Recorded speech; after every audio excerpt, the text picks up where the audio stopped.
Саламатсыздарбы, урматтуу адабият аздектөөчүлөр. Ободо Залкар жазуучу Чыңгыз Айтматовдун Кассандра тамгасы романынын 10 бөлүгү. Шашлыш жарыяланган Космос Жер деген пресс-конференция ошол күнү белгиленген саатта болду жана бардык негизги каналдардан берилди. Бирок ага чейин телекомпаниялар эфир алдындагы бороон чапканга кабылышты. Футуролог Роберт Борктун өлүмү жөнүндө кабар угулар замат дүйнөнүн туш тарабынан телефондор тынымсыз чалынып, сурамжылоо күчөдү. Айрыкча эзели болуп көрбөгөндөй мындай пресс-конференцияны ретрансляциялоону пландаштырып коюшкан улуттук телекомпаниялардан көп чалышты. Бул трагедиянын акыры эмне болот? Филофей менен телебайланыш түзүүгө мүмкүндүк болобу? Аны менен маекти ким жүргүзөт? Анан дегеле пресс-конференция болоорун күтүү керекпи же жокпу дешип, баары тезинен билгилери келди. Жер болсо демейки калыбынан жазбай өз огунда айлана берди. Болжогон саат жакындап келатты. Баары чыдамсыздана күтүп турушту. Бир маалда телевизордун экранынан көпкө күттүргөн жазуулар көрүндү. Артынан диктор аял чыгып, Роберт Борктун өлүмүнө дүйнөдө болуп жаткан реакция жөнүндө жана ушуга байланыштуу массалык маалымат каражаттарынын түшүндүрүүлөрү жөнүндө билдирип коюуну теле берүү милдети деп эсептээрин жарыялады. Түшүндүрүүлөр өтө бир жактуу болгондугун айтпай кетүүгө болбойт. Алар баягы айтыла жүргөн кайгы бөлүшүү, көңүл айтуу сыяктуу жалпы сөздөрдөн башталды. Андан соң диктор аял көз карашынан байкалып өткөн табалуу жылмаюусун араң жашырып, диаграмманы Филофей Кассандра эмбриондор жөнүндөгү апологети диктор аялдын айтуусунда Роберт Борктун Линч сотуна дуушар болгондугуна байланыштуу шашлыш сурап аныктоонун натыйжасын көрсөттү. Натыйжасы начар жана ошол эле учурда таң каларлык. Өзүңүздөр көрүңүздөрчү, урматтуу телекөрүүчүлөр.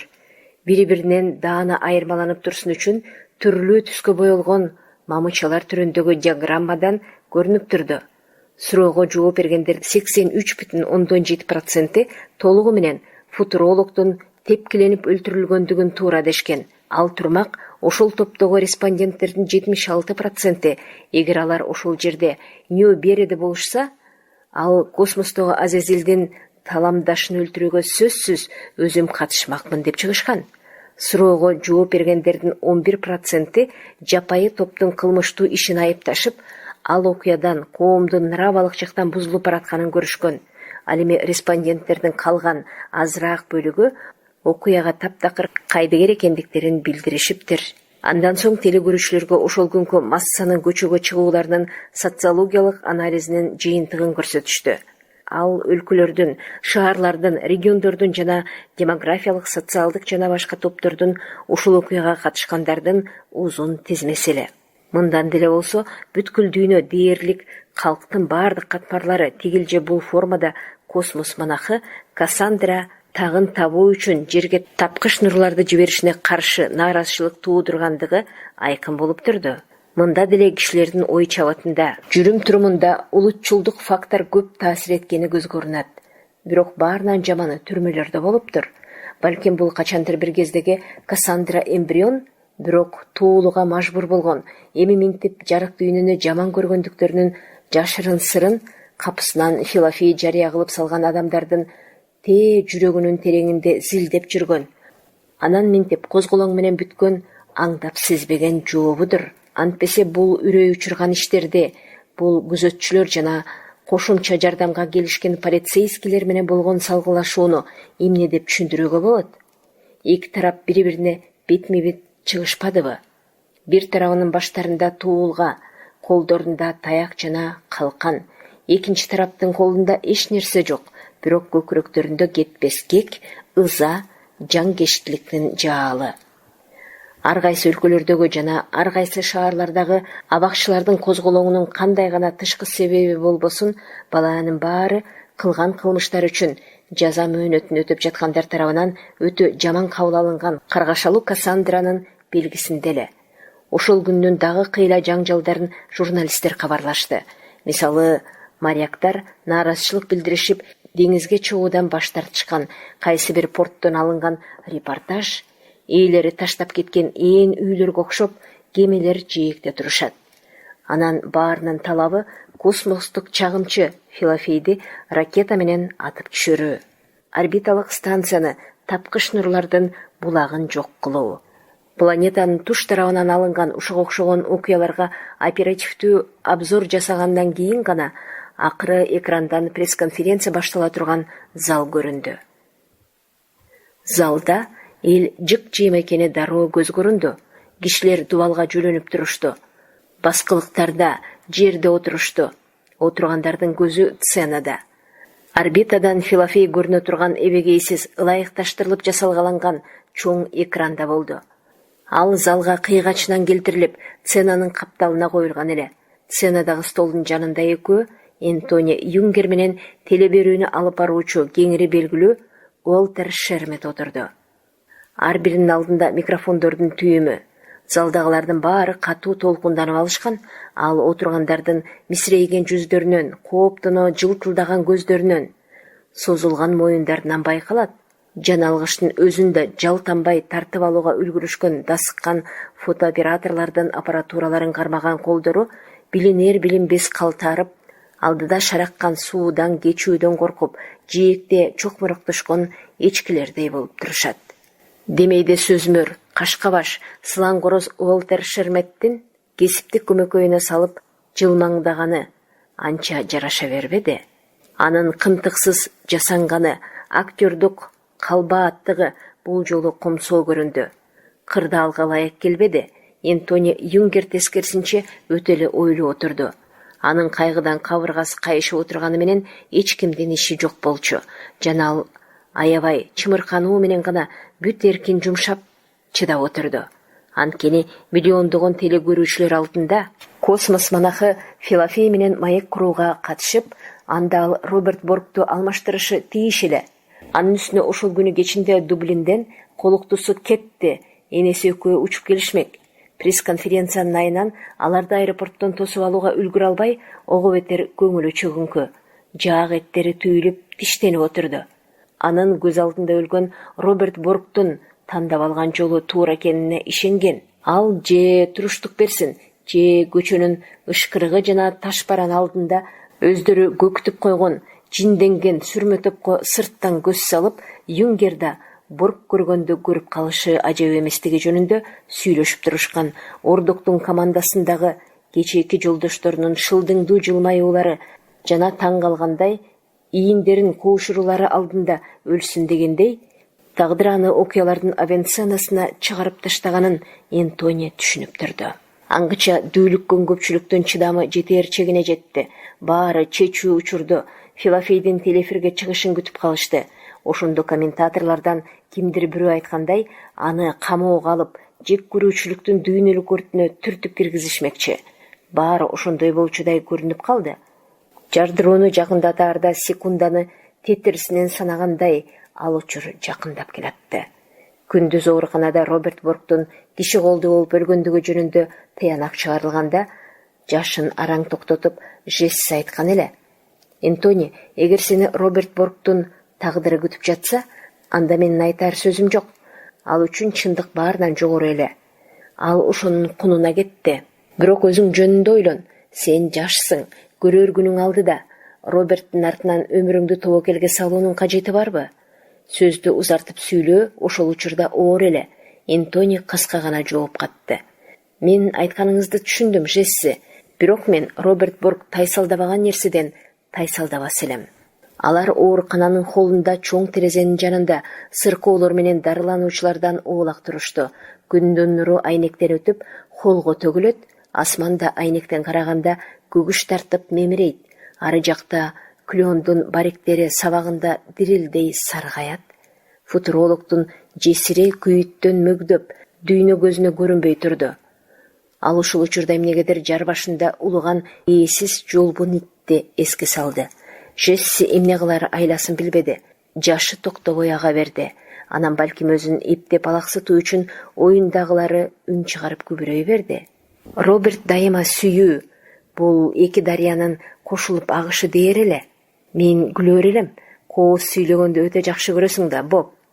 Эми ишенип отурам, мына эми менин дарыям жок. Токтоду, соолду.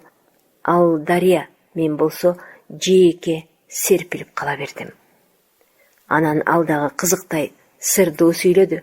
О, шорду киттер, мен виолончелде ойноп жатканда силерди эми ким эстейт?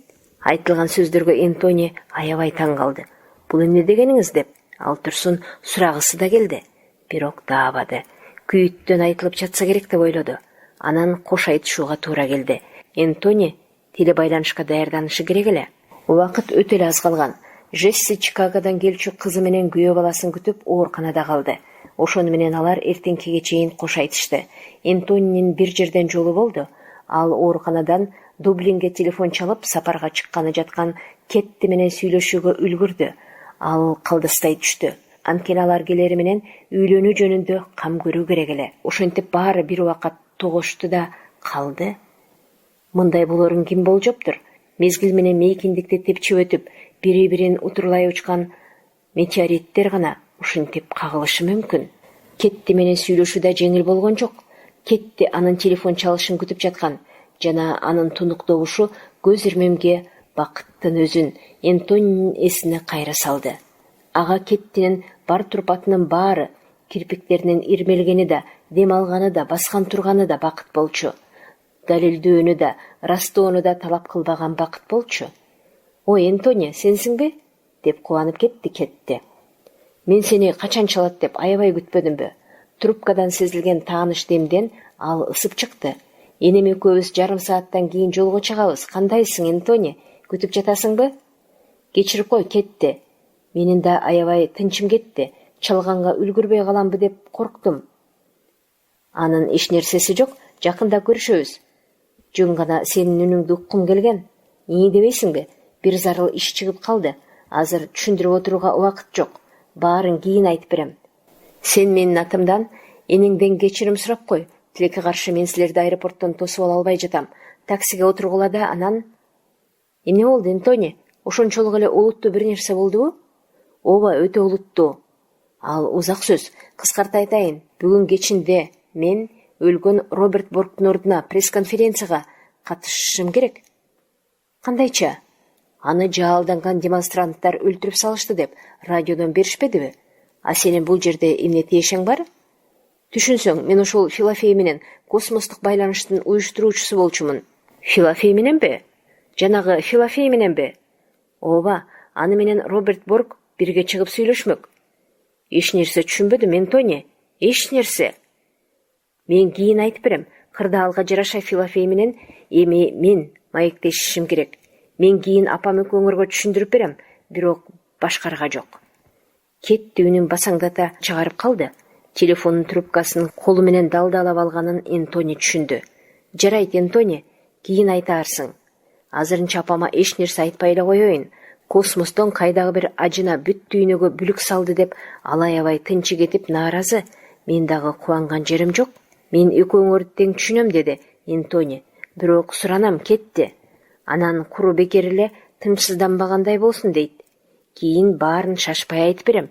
Мен сени күтөм, Кетти. Мен сени сүйөм. Аэропорттон таксиге отургула да тез келгиле. Пресс-конференция бүтөөрү менен телефон чалам. Анан жолугушабыз. Кармалбагыла, самолеттон кечирип калбагыла. Көрүшкөнчө, өөп жатам. Көрүшкөнчө, Энтони, көрүшкөнчө. Баары жакшы болушун каалайм. Мен дайыма жаныңдамын. Мен дагы күтөм. Кетти энеси экөө Ирландиядан учуп чыккан самолет Атлантиканын жээгине жакындап калган болуу керек деп ойлоп койду Энтони Юнгер сценада отуруп. Залда болсо бул учурда космос байланышынын башталар маалына саналуу гана секундалар калган эле. Ошондо бүткүл адамзатты дүрбөткөн Филофей деген неме эл алдына чыгат. Ошондо баардык күнөөсү үчүн жооп берет, баардык күнөөсү үчүн жазасын алат. Ошол күнү Энтони Юнгердин башына мындай кырсык кокустан биздин үй-бүлөнүн башына түшсө, Кассандра тамгасы Кеттинин маңдайында пайда болсо, кантебиз? Анда эмне кылмакчыбыз? Анткени ал эч кимди ылгабайт, баарын камтыйт. Эч ким өзүнүн генотипине жашоого жүрөк заадалык жашырынып жаткандыгынан кутулуп кете алам деп айта албайт деген ой бир нече рет келди. Зал космос менен байланышта чыдамсыздык менен күтүп отурганына карабай сигнал угулуп, экран жарык болгондо көпчүлүгү күтүүсүздүктөн селт эте түштү. Зал тым-тырс боло калды.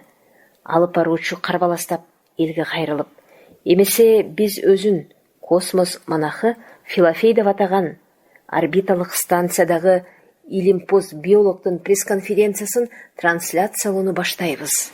Баарыңарга белгилүү фактыны Филофейдин Рим папасына кайрылуусунун бөтөнчө мүнөздө экендигин жана андан кийин болуп өткөн кайгылуу окуяларды кайталап отурбайын. Азыр болсо көңүл буруп койсоңуздар.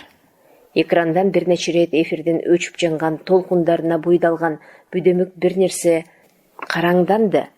Көрүнүш далдааланды дагы экрандан баарына эбак маалым, бирок телекөрүүчүлөрдүн алдында биринчи жолу көзмө көз чыгып жаткан адамдын жүзү көрүндү. Анын ошол замат али эч ким ооз ачып сөз айта электе орундарынан жапыртатып турушкан фоторепортерлор Филофейдин кебетесин экрандан сүрөткө тартышып ишке киришишти. Уолтер Шермет жарк этмелерден көзүн калкалап нааразычылыгын билдирүүгө аргасыз болду. Биздин көздү уялтып, жаркылдатканыңыздарды токтоткула. Биз ишти баштайбыз. Жаркылдактар азая түшкөндө Филофейдин жүзү чоңойду. Космостон жандуу өңү жакындап келди. Ал бир адамды низ кылган учур эле. Же улуу пайгамбар, же улуу ажына, же бир ашынган азизил экени белгисиз неме ушул турбайбы? Мына тополоң менен кырсыктардын күнөөкөрү. Мына тапкыч нурлар менен космостон аялдарды нурландырган неме? Мына Кассандранын белгиси жөнүндө каргашалуу илимдин автору. Өңүнө караганда Филофейдин 50дөн жаңы ашкан түрү бар. Чап-жаак, ак саргыл, чачы саал, бүкүрөйгөн далысына чейин жеткен. Сакалын акаралаган киши экен. Ал экрандан залдагыларды колунда аса таягы жана түйүнчөгү бар. Азыр болсо жетчү жерине туура барабы, жокпу, ошону такташ үчүн токтой калган. Кокусунан жолдон жолуккан жолоочудай карады. Кеч дагы кирип баратат, үлгүрөр бекемин деген кыязда. Көз карашында тынчсыздануу жана салаваттуулук бар. Энтони Юнгер болжол менен аны ушундай элестеткен. Азыр ою дал келгенине ичинен ал турсун сүйүнүп отурат. Космостук монах өзүнүн чиркөөсүнүн эски сүрөттөрүнө окшогон келбетине карабай, орбиталык станциянын интерьерине толук бап келип турду. Анын отурушу ишенимдүү жана иштиктүү болчу. Балким мындай болушуна анын жерден эбегейсиз алыстыгы жана жападан жалгыз калып бүт канжанын жумшаган иши себеп болгондур. Терең бырыштары, салыңкы кабагы, өткүр көздөрү арбап алуучу жана кайгылуу бир нерсени жашырып турду. Трансляциянын башталышында Энтони Юнгер Филофей англисче канчалык билет болду экен деп тынчсызданып талды. Анткени адам көп учурда чет тилде сабаттуу жазганы менен ошончолук эркин, айрыкча элдин алдында сүйлөй албашы мүмкүн. Бирок Филофейдин алгачкы сөзүнөн кийин эле Энтонинин санаасы тынчый түштү. Ал бир аз келекейлиги болбосо, тиги орус космостук монах англисче кадимкидей сүйлөйт экен. Уолтер Шермет жасалма ачык айрымдык менен ал турсун короздоно жылмаңдап: "Саламатсызбы, Филофей бир боорум? Кечириңиз, сизге ушинтип кайрылсак туура болор бекен?"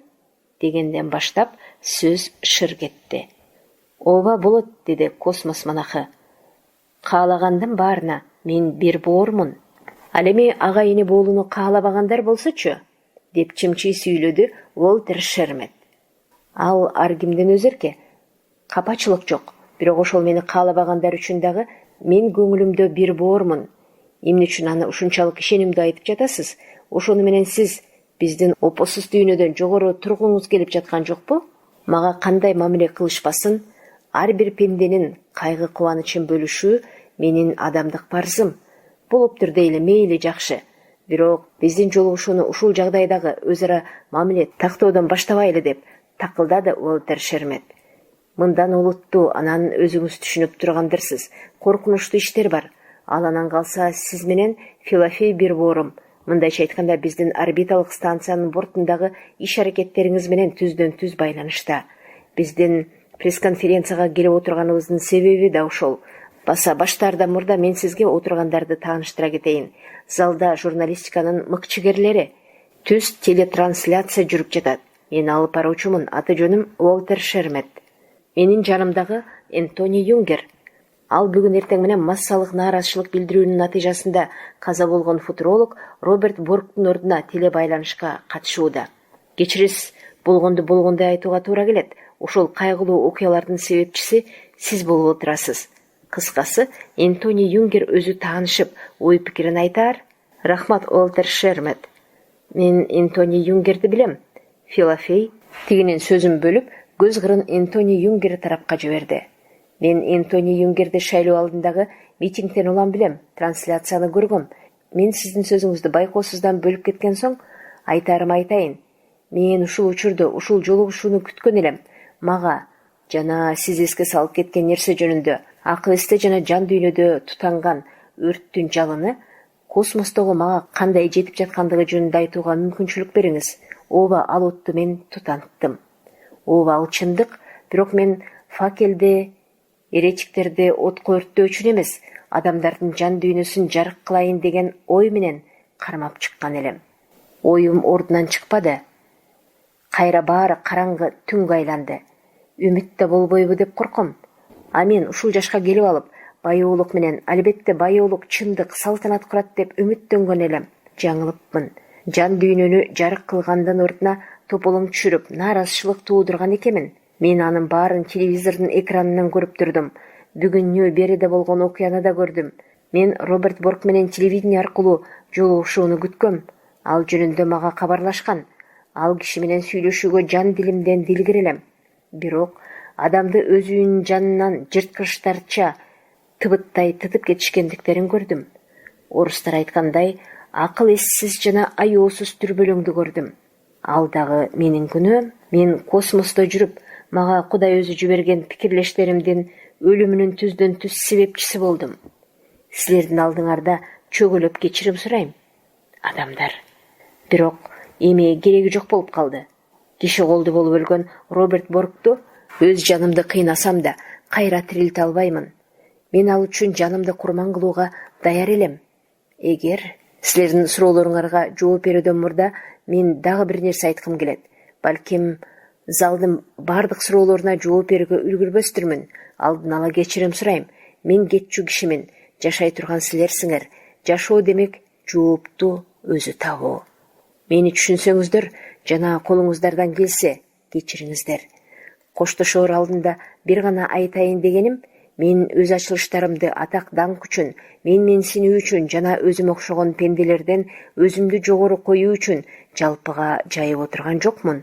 Бул ачылыштар белгисиз боюнча кала бериши, дүйнө буга чейинкидей эле эч нерседен капарсыз жыргап жашай бериши мүмкүн эле.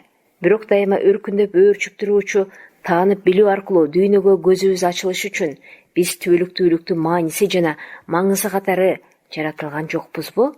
Ансыз жарык дүйнөнүн бардыгынан не пайда? Эгер түбөлүктүүлүккө биздин муктаждыгыбыз болбосо жана аны баамдап түшүнбөсөк, өзүбүзгө керек болгондо өз чабалдыгыбыздан жана кесирлүүлүгүбүздөн чындыктан мүлтүрөп качып турсак, анда ал түбөлүктүүлүктүн болгондугунан не пайда? Биз акыл эси бар жандардын статусун төмөндөтүп жаткан жокпузбу? Анан калса бизсиз Кудай дагы жок, материя да жок эмеспи? Эгер биз прогресстин жолу бул маалымат деп эсептесек, анда түбөлүктүүлүктүн маңызы улам жаңы, баарын түгөл камтыган маалыматтын үзгүлтүксүз агымында эмеспи? Цивилизациянын учу кыйырсыздыгы, таанып билүүнүн учу кыйырсыздыгында. Бирок биз өзүбүзгө карап таанып билүүдөн качып жатсак, башкача айтканда чындыкты билүүдөн качып жатсак, ошону менен биз ушунчалык көксөгөн түбөлүктүүлүктөн качып жаткан жокпузбу? Мен кашкайган конкреттүү жагдайлар боюнча абстрактуу ой жүгүрткөндүгүм үчүн олтургандардан кечирим сурайм. Бирок бүгүн биз Роберт Боркту өлтүргөндө, аны менен кошо түбөлүктүүлүктүн бир бөлүгүн өлтүрдүк. Мени кечириңиздер. Мен кое туруңуз, Филофей, бир боорум, деп акырын сөзүн бөлдү, өзүн араң карманган Уолтер Шермет. Албетте, бийик материя жөнүндө ой жүгүртүү жакшы, түбөлүктүүлүктүн философиясы өтө кызык. Бирок сиз адамдын турмушунун купуя сырларына кийлигишип жатпайсызбы? Мен боюна бүткөн аялдардын маңдайына Кассандра белгисин пайда кылуучу сиздин космостук эксперименттериңиз жөнүндө айтып жатам. Сиз биздин эгого таптакыр жол бергис кысым жасап жатасыз. Ал эми буга сиздин эсиңизге салып коюуга уруксат этиңиз. Макул болууга жерде чандаган адам даяр. Эсиңизге салайын, жерде, биз күнөөгө баткан жерде. Анан сиз бардыгы жөнүндө каарданган элдин колу жеткис космос бийиктигинде туруп алып ой жүгүртө бербеңиз. Элдин каары абдан адилет. Мен өз позициямды ачып салганым үчүн кечирип коюңуз. Бирок азыр алып баруучу сыпайычылык көрсөтүүчү учур эмес. Ошондуктан мен сиздин иш-аракеттериңизге нааразычылык билдирбей кое албайм. Сиз кандай гана жакшы ниет менен жасабаңыз, өз илимий ачылыштарыңыздын урматы үчүн мен айтаар элем. Өзүңүз канагат алыш үчүн планетанын калкына дүрбөлөң салууга сизге ким жол берди? Кандай күч түрткү болду? Анан калса өзүңүз орус иерархтарынын айтуусу боюнча мейли өз атыңызды өзүңүз чакырган күндө да манах болсоңуз, анан ушунун баары текеберчилик эмеспи? Сиз Кудайдын кудуретине шек келтирип жаткан жоксузбу? Ыйык китепте тукумдагыла жана көбөйө бергиле деп жазылган эмеспи? Дал ушинтип жазылган. Сиз болсо эч кимдин көзөмөлүнө алынбоочу нерсени текшерүүгө алмакчысыз. Сиз туулунун купуясырын тозоктун күчтөрүнө курман чалган жоксузбу? Менин көз карашымда бул дал ошонун өзү. Мистер Ордок бул жөнүндө саясатчы катары айтса, мен миллиондогон элдин оюн урматтаган журналист катары айтмакчымын. Бул жерде залда ызы-чуу башталды. Бул бир таң каларлык, акылга сыйбас көрүнүш эле. Журналисттер алардын алдында космостон берилип жаткан телеэкрандагы сүрөт эме эле сценада Филофейдин өзү тургансышып, орундарынан ыргып турушуп, микрофондорго жулунушуп, колдорун шилтегилеп жатышты. Филофей болсо сабыр күтүүгө аракеттенип, көздөрүн жылжыйто эрдин кымтып, аларды экрандан угуп турду. Кайгыргандан анын өңү бузулуп кеткени байкалды. Муну пресс-конференция деп атоо кыйын болчу. Кан кайнаткан кызуулугуна караганда анын митингден айырмасы жок эле. Микрофонго колу жеткен ар бир журналист аты жөнүн, газетасын, маалымат агентствосын айтаар замат дароо космостогу манакты жоопко тартууну талап кылып жатты. Мындайда философияга жол кайда? Күнүмдүк жашоо баарынан жогору эмеспи? Филофейди ооз ачырышпады. Анын абалы жаман болду көрүнөт, капысынан экрандан жок болуп кетти. Залда тополоң башталды, экран бош калды. Кайда кеттиңиз? Эмне болду сизге деп кыйкырды Уолтер Шермет. Аңчал кайрадан көрүндү, колунда космонавттын скафандры. Залдагы ызы-чуу бир саамга тыйыла калды. Бул эмнеси дегенсип, баары таң кала карашты. Филофей унчукпастан скафандрды кие баштады. Энтони Юнгер ушул тынымдан пайдаланды. Ал ордунан туруп залга кайрылды. Мен ушул телебайланышты уюштуруучулардын бири элем. Ошондуктан отургандардан мага кулак салып коюуну суранат элем. Буга байланыштуу менин да өз милдетим жана укугум бар. Элдин мурда Уолтер Шерметтен пресс-конференцияны мындан ары алып барууну мага берүүсүн суранам. Сиз айтарыңызды айттыңыз, Уолтер Шермет. Ал эми бул залда болуп жаткандар тилекке каршы журналисттердин иштиктүү жолугушуусуна көп окшобой жатат. Пресс-конференция деген суроо жооп менен өтөт. Азырынча бир дагы тиешелүү суроо берилген жок. Акыл жүгүртүүнүн ордуна ачуу сөздөр айтылууда. Мен көп эле пресс-конференцияларга катышкам, бирок мындайды көргөн эмесмин. Ал турмак жакында Персия булуңунда согуш чыгып кеткенде да ар кандай суроолор берилип, ар кандай позициялар билдирилген болчу. Азыр болсо баары бир хордо үн алыша кыйкырышып, анан сөзсүз баары бир ооздон бир өкүмгө кол коюуга даяр. Кечириз Энтони Юнгер, Уолтер Шермет чыдабай кетти. Андай болсо эмне үчүн сиз аудиторияга эле эмес бүткүл дүйнөгө өз оюңузду таңуулаган жатасыз? Ошол эле учурда эмне үчүн жолугушуунун башында катышуучулардын өз көз караштарын билдирүү укугунан ажыратып жатасыз? Урматтуу Уолтер Шермет, мен түшүнөм. Азыр кырдаал ушундай. Телевидениедан эл массасына өзүңүздүн берилгендигиңизди көргөзүп, коомдун таламын талашып чыгып, бир заматта саясий кадыр-баркка жетүүгө болот, ыраспы? Бирок андан чындык аныктала калбайт. Кырдаал башка. Ошондуктан мен кеч кала электе саясаттан, анын азгырмасынан баш тартууга чакырам. Ооба, биз жакшы көргөн саясаттан. Ал кандай гана формада болбосун, эгер ал колубуздан келсе, обочо бололу. Ансыз биз проблеманын негизине жакындай албайбыз. Чындыкка жетүү эрдикти жана реализмди талап кылат. Сиздин чындыгыңыз менен сиздин эрдигиңиз эмнеде? Деп кыйкырып калды. Залдан бирөө. Уолтер Шермет канааттангандай баш ийкеп, текебер жылмайды. Зал илейип жымжырт боло түштү. Эрдик жөнүндө, деди Энтони Юнгер сөзүн таптай сүйлөп. Анын менде канчалык экенин башкалар айтышар. Эми болсо иш көтөлү. Мына биздин алдыбызда экранда илимей улуу ачылыш жасалган. Ал турсун мен тарыхта мурда болуп көрбөгөн деп айтаар элем адам отурат. Ал бизге жагабы же жакпайбы, бул башка маселе. Бул илим, Филофей боордошум, а мага ал ыйык ата. Филофей ыйык ата адам баласы үчүн Кассандра эмбриондордун проблемасынын маанисине биздин көзүбүздү ачууга аракеттенип жатат. Бүгүн сүрмө топтун колунан каза тапкан биздин дагы бир көрүнүктүү замандашыбыз, футуролог Роберт Борг Филофейдин ачылышын адамзат рухунун эволюциясындагы жаңы кадам катары баалады. Ал басма сөз бетине жазып чыкты. Ал анын акыркы сөзү осуяты болуп калды. Мен жеке өзүм бөтөнчө баалоого жана таянак чыгарууга умтулбайм. Бирок айтайын дегеним, биз күнүмдүк таламдарыбызды көздөп, Кассандра эмбриондордун проблемасына кайдыгер карабашыбыз керек. Сөз мына ушул жөнүндө. Эми өзүбүзгө жана түшүнүктүү себептер менен Филофей ыйык атанын өзүнө суроо берели. Элге белгилүү болгон Кассандра эмбриондордун алдында эми адам эмне кылууга тийиш? Мистер Юнгер, деген аялдын үнү чыкты. Кечиресиз, бул сурооңуз өтө эле өктөм эмеспи?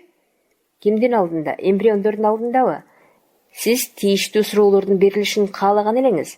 Андай болсо пресса үчүн акылынан шашып нес болууга жана аргасы түгөнүүгө силер кабылып жаткан миллиондогон окурмандар жана телекөрүүчүлөр үчүн ачык жана түз жооп бериңизчи. Силерден эч ким бир да жан адам сурабаса деле, эмнеге эле силер Филофей экөөңөр коомго жанагы каргашалуу проблеманы ушунча жан талашып таңуулап жатасыңар? Кеп ошол сурап жатканыңда айым. Бирөө эле эмес, санак жеткис жандар сурап жатышат. Түйүлдүктөрдүн добушу бизге кайрылышып, аларга кулак салып коюуну жана алар жөнүндө да эмес, биздин өзүбүз жөнүндө ойлонууну жалбара суранып жатышат. А биз болсок, аларга жооп берүүдөн тайсалдап, коркоктук кылып жатабыз. Анан калса бул шорду эмбриондордон кутулуу өтө оңой. Анын куну өзүбүздү өзүбүз алдоо жана ага биз баарыбыз, мына мени менен сиз дагы айым, биздин мурунку муундарыбыз дагы күнөөлүүбүз. Биздин баарыбызга кайрылышкан бул добуштар, кайталайм, аларга кулак кагууга, ажырата таанууга, ой калчууга муктаж. Улуу Филофей мына ошону ишке ашырды. Мен анын көзүнчө тигинтип, экрандан бизди карап отурганда, анын улуулугу жөнүндө ачык эле айтып коюуга мажбур болуп отурам. Менде башкарга жок. Ооба, ал улуу даанышман адам. Мына сиз мени жана сиз айткандай каргаша проблеманы коомго таңуулаганга бизди эмне түртүп жатканын менин түшүндүрүп беришимди талап кылып жатасыз. Алалы Эйнштейн салыштырмалуулук теориясын бирөөнүн зор доосу менен ачты беле? Филофей дагы ошол сыяктуу илимпоз. Ал тажрыйбалар менен ачылыштар. Ал акылдын иши. Мен ушундай деп түшүнөм. Тоонун ары жагынан күндүн чыгып келишине эч ким тоскоолдук кыла албагандай эле, мындай ачылышка дагы тоскоолдук кылуу мүмкүн эмес.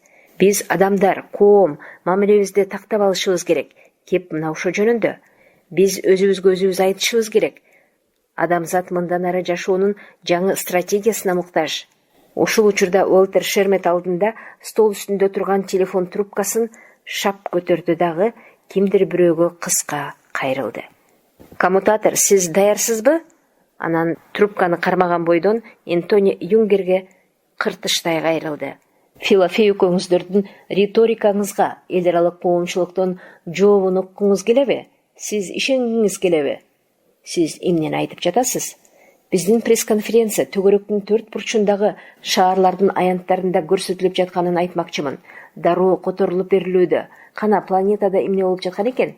Монах Филофей менен анын жактоочуларынын оюна калың эл массасынын жообу кандай экен? Ушул жерде отургандардын баары бирге карап көрөлүчү. Дагы эсиңерге салайын, дүйнөнүн түркүн жерлери, сутканын ар кандай учуру, ар түркүн тилдер. Кана көңүл бургула, деп телефон трубкасынан команда берди. Борбордук мониторду кошкула. Кана элдин мурда бизге Тяньаньменди бергилечи. Калкы баарынан көп мамлекеттердин борборунда, Пекинде эмне болуп жатты экен көрөлү. Сценанын ортосунда жаркыраган чоң экрандын фасадында жол башчынын бешменти менен тартылган Мао Цзэдундун мисирейген, баарыга белгилүү портрети кадалган Тяньаньмендеги эл быкпырдай кайнаган аянты көрүндү. Моло таштай мостое караган Маонун көз алдында аянттагы үрөй учура кыжылдаган эл бууракандап, көбүгү көккө серпилип жаткан адам океанын элестетти. Кытайлыктар өрт чыгып кетишкенсип чуу түшүп, кыйкырып өкүрүп жатышат. Мындай көрүнүш студенттик толкунду басып салган 1989 жылы гана болгонун комментатор кабарлады.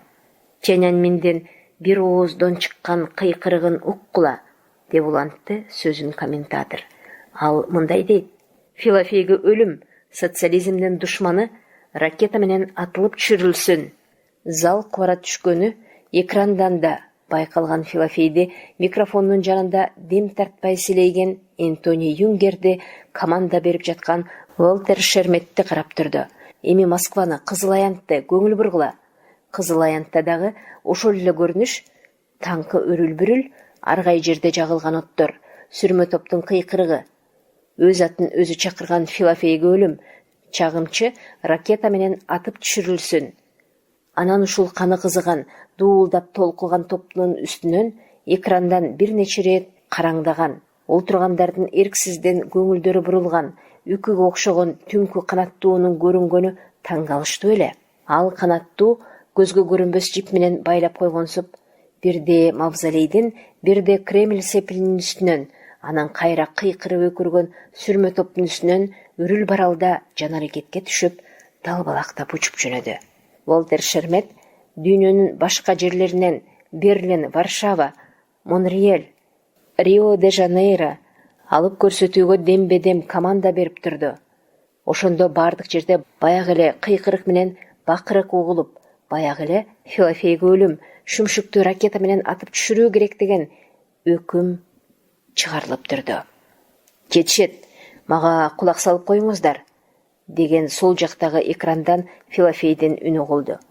Кулак сизде, Филофей боорум, деп лепилдеди дале болсо корооздоно койкоңдогон, табалуу жылмайган Уолтер Шермет. Демократия ушундай нерсе экенин көргөндө, эмне демексиз дегенде, ал кекее боюн түзөп, кашка башы көккө жеткенсип жалтырады. Буга чейин эмне демек болсом, ошо деймин, деди Филофей. Ошондо баарына кайыл болгону, баарынан кечип салганы анын жүзүнөн айкын көрүндү. Сизге мен ыраазымын, Уолтер Шермет. Мен үчүн дүйнөнүн туш тарабынан репортаж уюштурганыңызга. Ушундан кийин көңүлдө күдүк калышы мүмкүн эмес. Баары айдан ачык, мен ойрон болдум. Менин милдетим адамзаттын көңүлүн кыйроодон кутулуп кетүү мүмкүнчүлүгүндө, ал гана турсун эволюциянын жаңы баскычына өтүү мүмкүнчүлүгүнө буруу эле. Анын жолу бирөө гана, Кассандра эмбриондордун эсхатологиялык белгилерине кулак төшөө жана жалпы жонунан коомду жана анын ичинен биздин ар бирибизди өркүндөтүү зарылчылыгы жөнүндө тыянак чыгаруу. Натыйжасын көрүп турасыңар, менин аракеттерим сая кетпеди. Менин кан какшаганымды замандаштарым таптакыр тескери кабылдады. Мойнум алам, мен жеңилдим. Эми кеп түгөндү. Тамам. Эми тыянак чыгарууга мезгил жетти. Филофей боорум, мына эми сиз объективдүү жагдайды түшүндүрүңүз, кеп мына ошол жөнүндө. Эми элди, коомчулукту тынчтандыруу керек. Ушундай эмеспи, деди Уолтер Шермет акылдуу сунуп.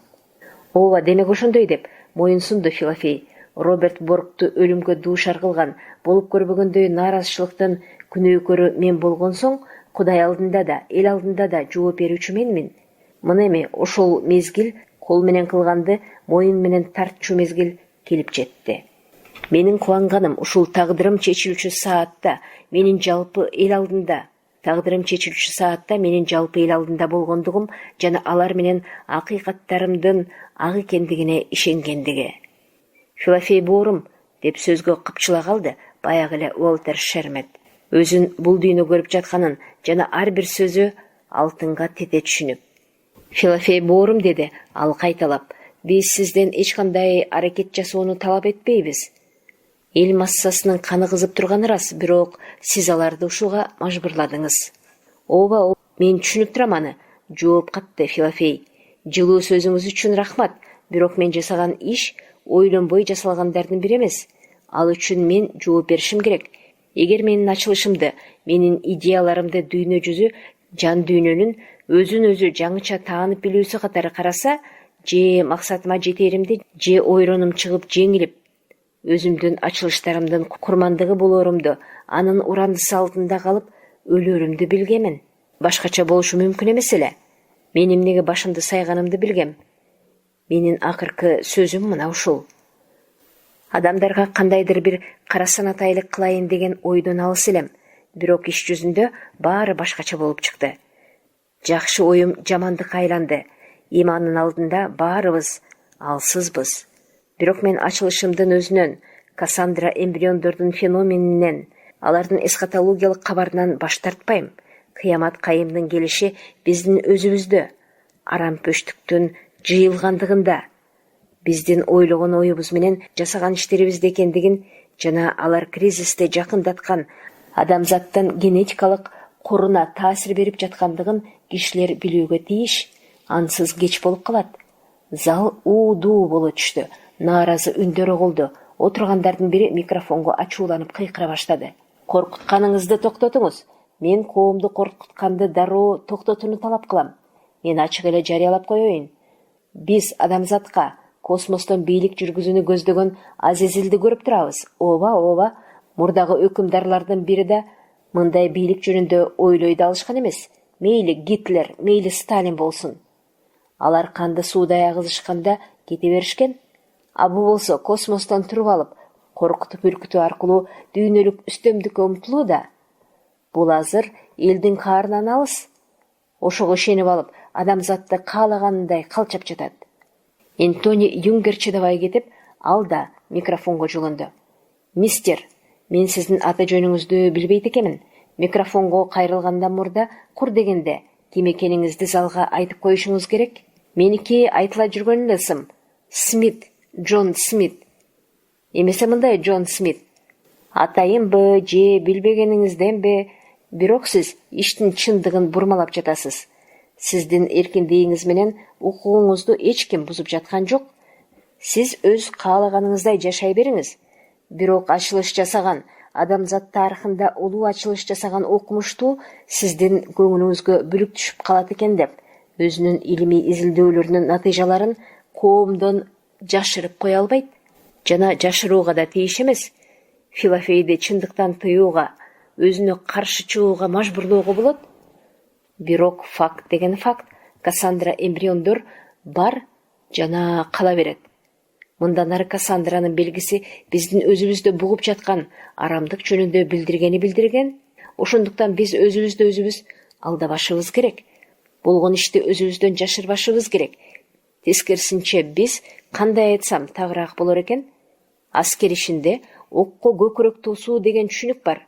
Мына ошол окко көкүрөк тосушубуз керек. Ошентип айтууга кантип оозуңуз барды? Окко көкүрөк тосуу деп. Окту кимдин көкүрөгү менен тосмоксуз? Аялдын көкүрөгү мененби? Деп залды жаңырткан аялдын чаңырыгы чыкты.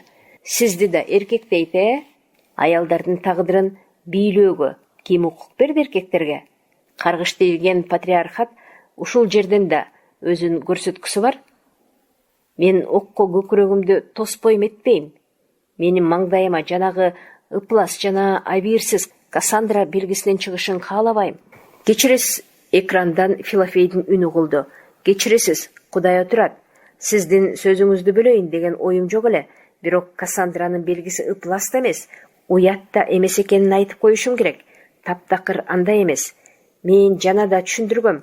Ал муундан муунга топтолуп отуруп, биздин өзүбүздө жыйналып калган жамандык, арампөштүк жөнүндө эскертип жаткан Кассандра эмбриондун реакция жообу. Азыр кыямат биздин өзүбүздө жашырынып жатат. Бул тамга бизге мына ошону билдирет. Сиздерден суранаарым, чоочулабагыла. Анан азыр мени угуп тургандардын баарынан суранаарым, акыркы коштошуу сөзүмдү айтууга мага уруксаат бергиле. Акыркы суткаларда уккандарымдын жана көргөндөрүмдүн бардыгы менин ачылышым өтө мезгилинен эрте жасалгандыгын, аны менен замандаштарымдын түшүнө албагандыгын билдирип турат. Мына ошондуктан мен жок болууну, бул жашоодон кечүүнү, эч кимге жамандык каалабай кете берүүнү биротоло чечтим. Бир жакшы жери, мен муну космосто эч ким мага жолтоо болбой турган жагдайда жасай алам. Мына ушул акыркы минуталарда мени угуп, көрүп жатышкандардын же мен жөнүндө кийинчерээк билүүчүлөрдүн алдында башымды ийип кечирим сурайм. Менин жакшы ой менен жасагандарым сиздерди жапа чектирип койду. Эми менин сапарым карыды. Мен азыр ачык космоско чыгам дагы өмүр жолумду аяктайм. Тагдыр ушул. Бул кадамга мен даярмын. Башыма туулга кийүү гана калды. Бирок өзүм сүйгөн Пушкиндин «Ай аттиң-ай, булуттун үстүндөгү кечилдер бөлмөсүнө Кудайга коңшу болуп жашырынсам» деген бешенеме жазылгандай жетелеген, өзүм да жетсем деп көксөгөн жердеги өзүмдүн космостогу коңулумду таштап кетүүдөн мурда ушул акыркы кадамымды жасаар алдында мени угуп жана көрүп отургандарга айтаарым: тапкыч нурлар менен планетаны нурландыруучу бардык жабдуу жок кылынды. Бардык эсептөөлөр жана иштеп чыгуулар жок кылынды. Изилдөө менен байланышкан бардык жазуулар, Кассандра тамгасынын феноменин ачууга байланышкандардын бардыгы жок кылынды. Ошонун баары жок болот. Мени менен кошо кетет. Мындан ары буга чейин эч качан эч нерсе болбогондой бардыгын унуткула да бейкут жашай бергиле. Балким качандыр бир убакта адамзаттын акыл ою буга кайрылар, бирок ал бизден кийин болмокчу. Ал келечектин иши. Азырынча баары кайра өз ордуна келет. Эч кандай из калбайт. Эгер менден кийин орбиталык станцияны кимдир бирөө тинтип караса, көзүнө урунуучу жалгыз нерсе бул менин өз өмүрүм жөнүндө жазгандарым, тагдырым жөнүндө, мезгил жөнүндө, мага Кассандра эмбриондордун сырлары кантип жана эмне үчүн ачылгандыгы жөнүндө космостогу монахтын мемуарлары. Өзүмдүн артыма калтырган жалгыз нерсе ушул. Эгер сенин көңүлүңө туура келсе, уулум Энтони Юнгер, ал жазууларды сага мураска калтырам, керезим болсун. Кымбаттуу Энтони, мен сени уулум дегеним үчүн кечирип кой, бирок ал менин дилимдин эрки, жана мен сени эл алдында уулум деп атагандыгым үчүн тагдырга ыраазымын. Тагдыр экен, мен туяксыз калдым. Анан ментип акырында, акыркы секундаларда менин руханий уулум Энтони Юнгерим бар деп ойлой алам. Зал кыбыр этпей калды. Анан кайрадан Филофейдин үнү колду. Мени кечиргиле, калайык. Коштошуп жатканда баарын айта албайсың, бирок кетер алдында бир нерсени айтпай кое албайм. Мени өз атын өзү чакырган монах, өз атын өзү чакырган Филофей дегендер болду. Ооба, ал рас. Мени монах кылып эч ким чачымды кырккан эмес. Эч ким Филофей деп атымды койгон эмес. Бирок мени чиркөөнүн процедурасында эмес да, маани идеяга ишенгендиктин күчүндө. Мына ушул жагынан мени туура түшүнсөңөр экен дейм. Мезгил жетти. Силер менен коштошоюн. Планета менен коштошоюн. Мен аны экрандардын биринен толугу менен көрүп турам. Аалам мейкиндигинде калкып баратканын толугу менен көрүп турам. Башка бир экранда майда чүйдөсүнө чейин алаканга салгандай даана, чоңойтулуп көрсөтүлгөн айрым пейзаждар, бак-шак, чөп өсүмдүктөр, таштар. Анан тигине кандайдыр бир таң каларлык, азырынча анча түшүнүксүз, кандайдыр акылга сыйгыс көрүнүш.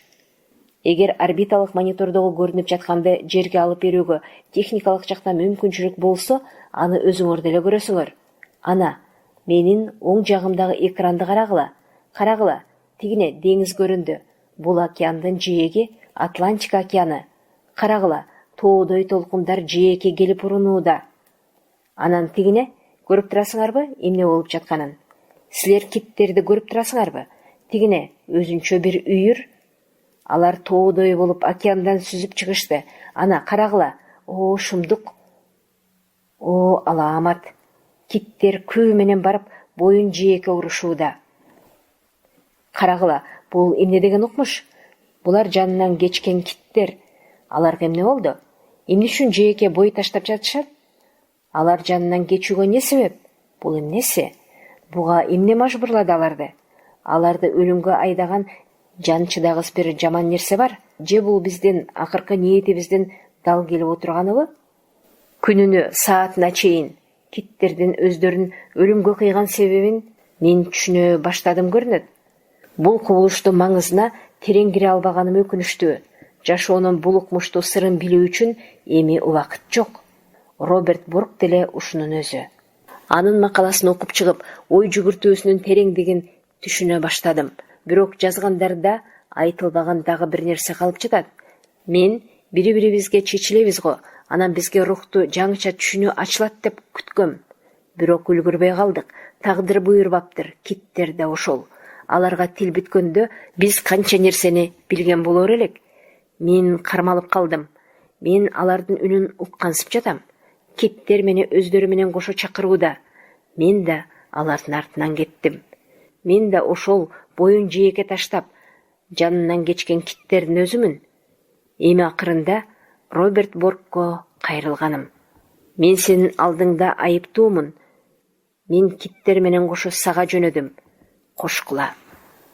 Андан кийинки көз алдыда болуп жаткандар көрүүчүлөрдүн эс кылды. Филофей бүткүл дүйнөнүн, ошол учурда телекрандардын алдында отургандардын баарынын көз алдында жашоо менен кош айтышты. Манахтын ар бир кыймылы анын өз оюнан кайтпастыгын ырастап турду. Адам өз жанын өзү кыйып жатканына күбө болуп отурушкандардын баары түшүнүп турду. Филофейди ойлогон оюнан баш тарттырууга, өлүм босогосунан аны кайра чакырууга эч кимдин мүмкүнчүлүгү жок эле. Зал тымтырс болду да калды. Эч ким ордунан козголбоду, эч ким лам деп ооз ачпады. Баарынын көзү космос монахынын жашоосунун акыркы көз ирмемдери өтүп жаткан экранга кадалды. Өлүм эркиндиги эч нерсе менен ордун толтура алгыс. Эч нерсе менен өлчөңкүс рухтун укмуштуу бир трагедиясы экен го деп ойлоду капысынан Энтони Юнгер.